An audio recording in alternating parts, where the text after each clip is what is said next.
You know? Yeah. You know, the thing you were describing about Edge, listen, me and Thor were both listening to your space talking about Hyperliquid, and I've seen it all year. I never like got any airdrops or anything like that. But you said something Yeah. about how nobody has the tokens. How Yeah. and when you said it and you explained which I want you to explain again for everyone that didn't hear it. When you said it, that's what felt like our edge in that moment, where it's like, oh shit, I've been hearing about this all day, I mean, all year.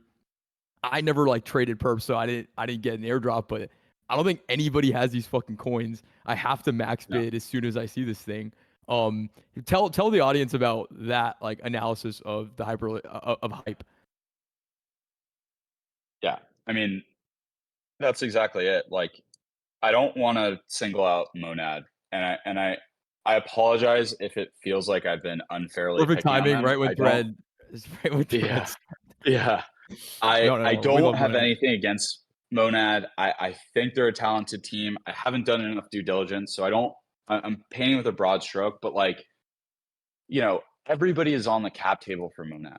So it's like, who's left to buy it, right? Who doesn't own it? You know, for Hmm. Bitcoin, that's sort of one of, I think, the bear arguments is like, okay, so many people own Bitcoin. There's hundreds of millions of Americans that own Bitcoin. So that's why meme coins have been popping up. That's why the returns have been higher on some of these longer tail assets because they're under owned.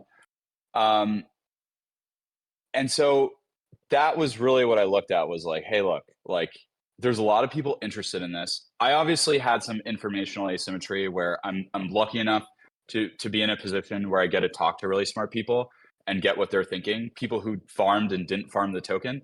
So I was able to sort of make a conclusion from that.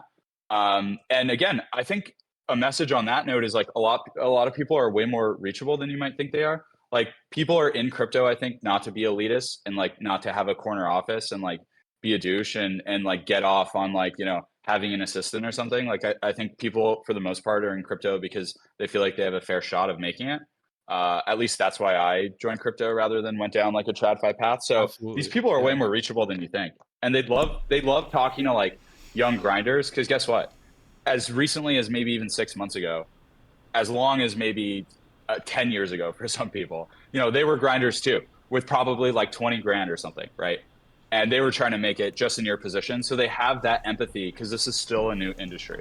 Um, but yeah, Hyperliquid launched and I was like, holy fuck, all my friends want to buy this and Yeah. nobody owns it.